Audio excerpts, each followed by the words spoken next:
The envelope sat on the white tablecloth between the deviled eggs and my father's elbow. Manila unsealed, slightly bent from writing in my jacket pocket for 3 hours. My father's hand was still raised from where he'd pointed at me across the table, finger trembling, the word disgrace still hanging in the air over the potato salad. 41 people had gone quiet. Somewhere behind me, a folding chair scraped against the concrete patio. I didn't raise my voice. I just set 2 fingers on the envelope, slid it 3 inches toward his plate, and said, "Read it whenever you're ready, Dad. I'll wait outside." Then I turned and walked past my aunt's potted ferns, out into the Ohio heat, and didn't look back to see his face when he opened it. Welcome to Calm Revenge Tales, where we tell stories about the quiet ones, the overlooked, the underestimated, the ones who get called names at family tables because nobody thinks they'll ever get to write the ending. If you believe patience is its own kind of weapon, subscribe, because today's story is about a woman named Odalise Ferreira, a man who never apologized for anything in his life, and an envelope that took 11 years to fill. My name is Marisol Quintana Reyes. I'm 36 years old, and I run a structural engineering firm out of a converted warehouse in Akron, Ohio. 11 employees, 3 of them women. I trained myself, a contract with the county to inspect every bridge built before 1985. I didn't inherit the firm. I built it from a single laptop and a used drafting table I bought off a widow in Canton for $60. My father, Hermenegildo Quintana, never once asked how the business was doing. He asked every Thanksgiving, when I was going to get serious and marry someone who could take care of me. I'd been taking care of myself since I was 19. Odalise Ferreira was the woman who raised me more than anyone else at that table ever did. She wasn't blood. She'd been my grandmother's housekeeper for 31 years. Then, when my grandmother died and the family scattered, she became the person who showed up. She drove 2 hours to my college graduation when my father had a work thing. She taught me to make sancocho the way her mother taught her, low heat, patience, no shortcuts. The family called her the help, even after my grandmother's will named her a friend. I called her Tia Oda. I was the only one who did. The invitation came by text, from my cousin Yolanda, forwarded from my father's number because he didn't believe in typing on phones. The Quintana family reunion, the 3rd Saturday of August, at my Uncle Reynaldo's property out past Hudson. 70 years of family photographs on a wall in the barn. A pig roasting since dawn. The same long table my grandfather built in 1962. Attached to the invitation was a list of conditions, because my father always attached conditions. No +1s who weren't family by blood or marriage. No discussion of business at the table, which meant no discussion of my business, the only one in 3 generations that didn't depend on someone else's payroll. And then at the bottom, almost an afterthought. Tell Odalise she can come to drop off the empanadas, but she should eat in the kitchen with Marta this year. There's not enough chairs. There were 43 chairs. I counted them in the group photo from the year before. I almost didn't go. I'd skipped 2 reunions already, and the truth was, watching my father shrink Tia Oda down to a delivery service every August had stopped feeling like tradition and started feeling like a test I was failing by not failing it loudly enough. But Tia Oda wanted to go. She missed the smell of Reynaldo's grill, she said, and she wanted to see how tall Yolanda's boys had gotten. She was 74 that year, her knees bad, her hands beginning to shake a little when she rolled dough. I told her I'd drive her, and I told myself I'd sit beside her at whatever table they gave us, even if it was a folding card table on the lawn. The irony, which none of us understood yet, was that the empanadas she made that morning, pork and raisin, the recipe from her mother's kitchen in Santiago de los Caballeros. Used a folding technique she'd been trying to teach me since I was 11. I never quite got the seal right. That morning in my kitchen at 6 a.m., she finally watched me close one perfectly, crimped edge to edge, no leaks. "Now you have it," she said. "Now it's yours too." I didn't know yet that I'd be thinking about that sentence for the rest of my life. We arrived at noon. The barn smelled like mesquite smoke and cut grass. My father stood by the grill in a Hawaiian shirt, holding a beer he hadn't started yet, performing the role of patriarch for an audience that had stopped really watching him years ago, though nobody had told him that. He saw Tia Oda first. He saw the foil trays in her arms before he saw her face. "Marta's setting up the kitchen for you back there," he said to her, not even pausing his conversation with my uncle. Not hello. Not thank you for the food that would feed 40 people for free. Just a redirection, like she was a delivery driver. He was tipping with directions instead of cash. I carried 2 of the trays myself, so she didn't have to make 2 trips. That was the only act of defiance I managed before the meal began.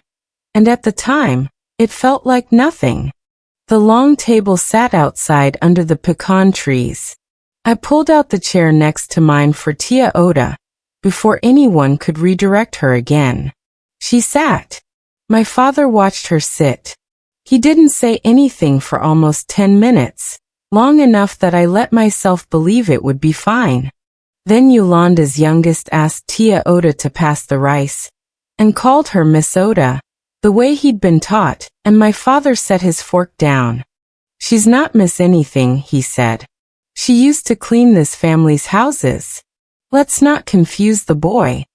The table went quiet the way a table goes quiet when everyone decides, individually and at the same moment, to look at their plates instead of each other. Tia Oda didn't flinch. She passed the rice.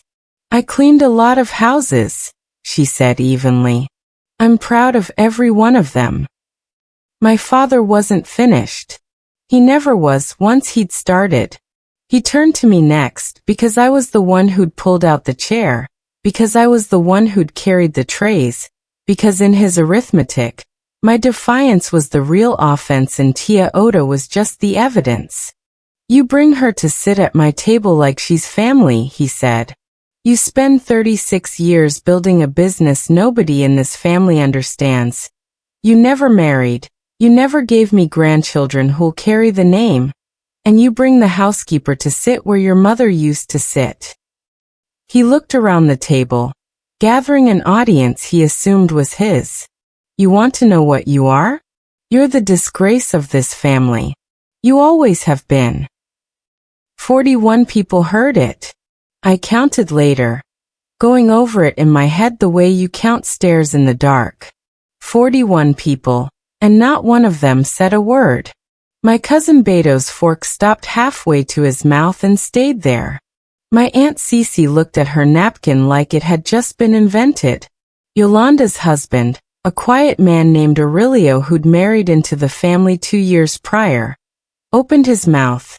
I saw it, the breath drawn in, the beginning of a word, and then he looked at my Uncle Reynaldo, who gave the smallest shake of his head, and Aurelio closed his mouth again and picked up his glass instead. I didn't slam the car door. I closed it gently, started the engine, and pulled out onto Hudson Aurora Road before either of us said a single word. Tia Oda moved into my guest room 3 weeks later. Her apartment on Britain Road had a landlord who'd been threatening to raise the rent past what her social security check could cover.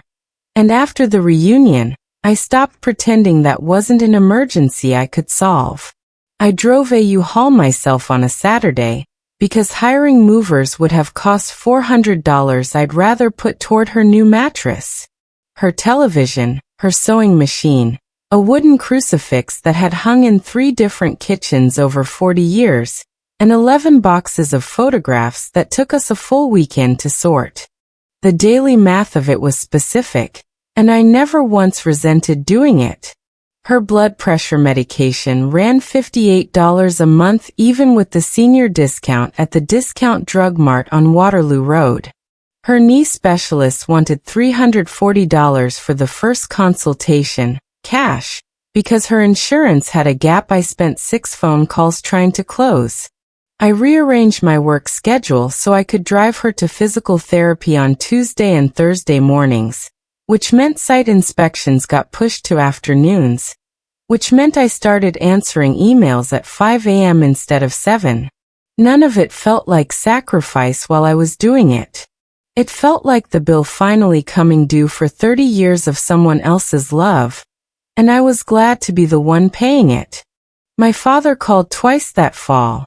Both times, the offer was the same, dressed up in different words. The first call, he'd help me get back on my feet financially. He had connections at the bank, he said, people who could ease the line of credit I'd need to expand the firm. If I'd stop making a political statement, out of where Odalise lived. The second call in October was colder. He said my mother's sister had a guest house in Stowe, fully furnished, and Tia Oda could live there with dignity, if I'd just bring her around to normal family gatherings again, properly seated where she belonged, in the kitchen with Marta. I told him no both times. Not angrily. I'd learned that anger gave him something to push against, and a flat, calm no gave him nothing at all. She doesn't need your guest house, I told him in October. She has a home. It's mine. There was a small white wooden chest that arrived with Tia Oda's boxes that first weekend, locked, the key missing, pushed to the back of her closet under a stack of folded blankets. I noticed it while helping her unpack, and asked what was inside. Documentos viejos, she said. Old papers. She didn't elaborate, and something in the set of her jaw told me not to ask twice. I noticed it again in November, when I was vacuuming her room and had to move it to reach the corner. Still locked, a little dust on the lid now, undisturbed. And again in January, when she asked me almost offhand, while we were rolling out dough for pastelitos, whether I knew a good lawyer. Not for anything bad, she said, when she saw my face. Just to understand some old papers. I said I'd help her find one in the spring. She said there was no rush. There was a Tuesday in February, I think about more than almost any other day that year. I'd had a terrible week. A contractor in Barberton had ignored my rebar spacing on a retaining wall, and I'd had to shut the whole job down, which meant a furious phone call from the county, and an even more furious one from the contractor. I came home at 8, ready to eat cereal over the sink and call it dinner. Tia Oda had made bandera dominicana, white rice, red beans, stewed chicken, fried plantain, the whole flag laid out across 2 plates, and she'd waited to eat until I got home. Even though her knee had been bothering her all day and standing at the stove for 2 hours could not have been easy. We ate at my kitchen table, the radio playing bachata low in the background, and she told me a story about my grandmother I'd never heard. About the 2 of them sneaking off to a movie in 1987 when they were supposed to be cleaning the church basement. I laughed so hard I had to put my fork down. It was the best meal I'd eaten in a year, and it cost $12 in groceries. If you've ever rebuilt a life around someone the world decided not to see, you know exactly what kind of week that February was, and you know how badly you need the next part of this story to find you.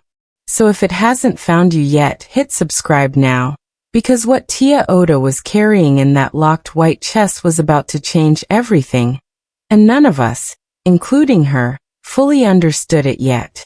By spring, the rhythm of our life together had become something I didn't examine too closely, the way you don't examine breathing. I drove her to Mass on Sundays. She kept my refrigerator stocked with things I never remembered to buy myself: cilantro, Saison, the good orange juice. My father's calls slowed to once a month, then stopped almost entirely after I declined a 3rd offer in April. This one a family scholarship fund he claimed to be setting up that conveniently required Tia Oda to move somewhere more appropriate before any of it could be finalized. I didn't bother arguing with the logic. I just said no and hung up and went back to teaching Tia Oda how to use the video call app on her new phone so she could see Yolanda's boys grow up from a distance, since she wasn't welcome to see them up close anymore. She died on a Thursday in June, 11 months after the reunion, in her sleep, in the room that had been hers for less than a year. The doctor said her heart simply stopped, no pain, no warning, the kind of death you wish on people you love and almost never get to give them. I found her in the morning when I brought in her coffee, the way I had every day since November. I sat on the edge of her bed for a long time before I called anyone. The white wooden chest was still locked when I packed up her room 2 weeks later. I almost left it sealed forever, out of some instinct to protect whatever privacy she'd guarded so carefully. But the funeral home needed her full legal documents to finalize the death certificate, and I didn't have her birth certificate or her green card anywhere else in the apartment. So on a humid Tuesday night in late June, I found a locksmith's number online, and a quiet, serious young man named Demetrio Falcon came to my house at 9 p.m. and opened it in 4 minutes with a tension wrench and a pick. Inside were 2 things: a stack of bank statements from a credit union in Massillon, going back to 1994, and a single sealed envelope with a Cleveland law firm's return address, dated 3 years earlier, with my name written on the front in Tia Oda's careful, looping handwriting. I called the law firm the next morning. The attorney who answered, a calm-voiced woman named Priscilla Okonkwo Reyes, told me she'd been waiting for that call for 3 years, and asked if I could come in Thursday with my father and the rest of the family present, because the document required a formal reading. I didn't understand why until I sat in her conference room 2 days later, my father across the table looking irritated at having his Thursday interrupted. Yolanda and Reynaldo and Cece and Beto crowded into chairs along the wall, because nobody had expected this many people to need seats. Priscilla opened a folder and read it plainly, the way you'd read a weather report, no drama in her voice at all, which somehow made it land harder. Odalise Ferreira had worked for my grandmother, Concepcion Quintana, from 1989 until my grandmother's death in 2009. 20 years, unpaid overtime, no benefits, a cash salary of $340 a week that never once increased with inflation. In 2003, my grandmother, in a private conversation neither my father nor anyone else in the family had ever known about, had begun quietly transferring a portion of her own investment income into an account in Tia Oda's name. $200 a month, every month, for 6 years. An apology, the letter said, for the family's treatment of her that my grandmother had been too afraid of my father's temper to correct openly while she was alive. When my grandmother died, her will, the one my father had handled the execution of himself, the one he'd told the family contained nothing unusual. $14,400 left to the housekeeper, for her years of service.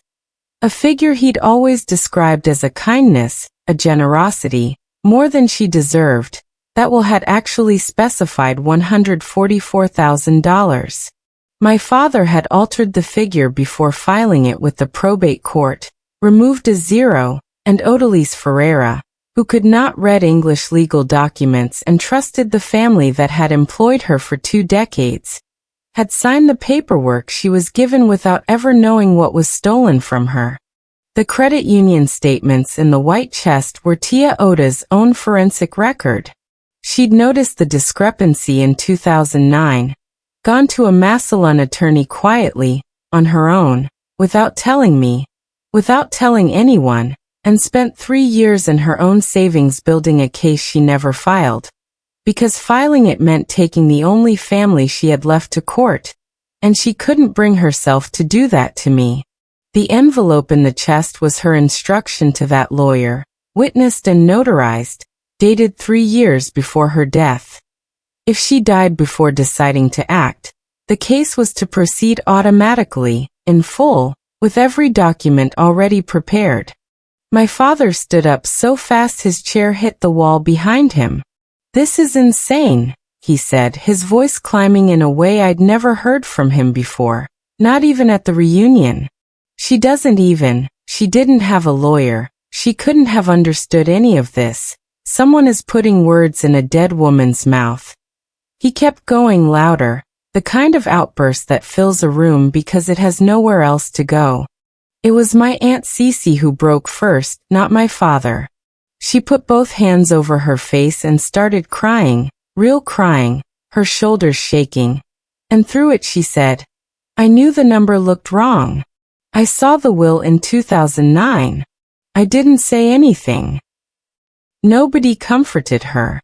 My Uncle Reynaldo stared at the table, his jaw working, the performance of grief on my father's face suddenly looking very different next to the real thing happening 3 feet away from him. And then I watched something I never expected to see on my father's face in my entire life.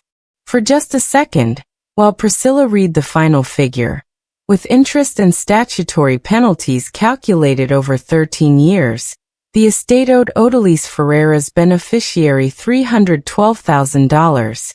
His hands went still, completely still, flat on the table, like a man bracing for a verdict he'd known was coming since 2009 and had simply decided, every single day since, not to think about. I recognized it. It wasn't guilt exactly. It was fear, plain and human. The fear of a man who built his whole identity on being the one who decides what other people deserve, watching the math finally decide for him. I didn't raise my voice when I spoke. I'd learned that from her. "You called me a disgrace for needing her more than my own blood," I said. "You were right that I needed her. I just don't think you ever understood why. She didn't raise me because it was her job. She raised me because nobody else in this family was doing it." And the last thing she ever said to me, the morning of the reunion, while we were rolling dough together, was, "Now it's yours too." I thought she meant the empanadas. I looked at the folder on the table. I don't think she meant the empanadas. The room was silent except for Cece's crying. The white wooden chest, I'd brought it with me, set it on the corner of the conference table where everyone could see it, not to threaten anyone, just so it would be in the room when the truth finally was. Priscilla gestured to it. "This is the chest referenced in the letter," she said for the record. "Locked for 11 years. It contains the documentation Mrs. Ferreira compiled independently, which corroborates the discrepancy and supports the claim in full." 11 years of silence, sitting in a closet, under a stack of folded blankets, while a man who called a kind woman the help kept spending what was never his. Priscilla handled it the way it needed to be handled, not as a family feud, but as an estate matter. The probate court reopened the case that August. My father's altered filing, the same document he'd used for 13 years to convince an entire family that he'd been generous, became the evidence that proved he'd committed fraud against an estate he was the executor of. The same paperwork he'd once used to make Tia Oda small was the paperwork that made everything visible. Before any of it went to a judge, Priscilla offered him a chance to settle privately, quietly, without his name appearing in a public filing. Pay the corrected amount, plus a portion of the interest, directly to the estate's named beneficiary, and the matter would close without further proceedings. I told Priscilla I was fine with that. I didn't want a courtroom. I wanted the number to be right, finally, after 13 years of it being wrong. My father refused. He said the original filing was an honest mistake, and that he wouldn't be extorted by a manufactured grievance from beyond the grave. So the case proceeded, and in October, a Summit County probate judge ordered him to pay the full amount, plus penalties, plus Priscilla's fees, a final figure of $341,000, with 30 days to comply or face referral for criminal fraud. He paid it in 26 days in full, from the sale of the rental property on Talmadge Avenue he'd always said would go to Beto someday. I was named, in the end, as the sole beneficiary of Odalise Ferreira's estate, per her own will, filed the same year as the locked chest. Not because I asked for it, not because I expected it, but because she'd had no children of her own and had decided, 3 years before her death, in a quiet office in Massillon, that the only person in this family who'd ever treated her like she belonged at the table was the one who should have what was left when the table was gone. I gave $60,000 of it to the Akron Public Library's adult literacy program, in her name, because she'd spent her whole life unable to read the documents that decided her worth. And I didn't want that to be true for the next woman in her position. My Aunt Cece called me in November and apologized, really apologized, not the kind with conditions attached. We talk now occasionally. My father did not call. Reynaldo's property still hosts the reunion every August. I haven't been back, and I don't plan to. Beto sends a Christmas card. Yolanda's boys ask about Tia Oda sometimes, and I tell them the truth, all of it, because I think they're old enough now to understand what a folding chair can mean. I still make the empanadas. Pork and raisin, the seal crimped edge to edge, no leaks, exactly the way she taught me that last morning. I make them every August now, the third Saturday, the same day the reunion happens 2 towns over without me. I eat them at my own table, the one I bought myself for $60 from a widow in Canton. The same table where Tia Oda sat across from me for 11 months of dinners that cost $12, and were worth more than anything my father ever tried to buy back with a guest house in Stowe. The inheritance was never the $312,000. It was learning, at 36 years old, what it actually means to set a place for someone and mean it. If this story moved you, here's what I'd ask. Think of the person in your life who gets seated in the kitchen, who gets called the help, even when they've earned a name, and call them today, not next month, today, and tell them where they actually belong. Share this with someone who needs to hear it. Leave a comment with their name if you want to. And subscribe so the next story finds you when you need it. I'll see you in the next one.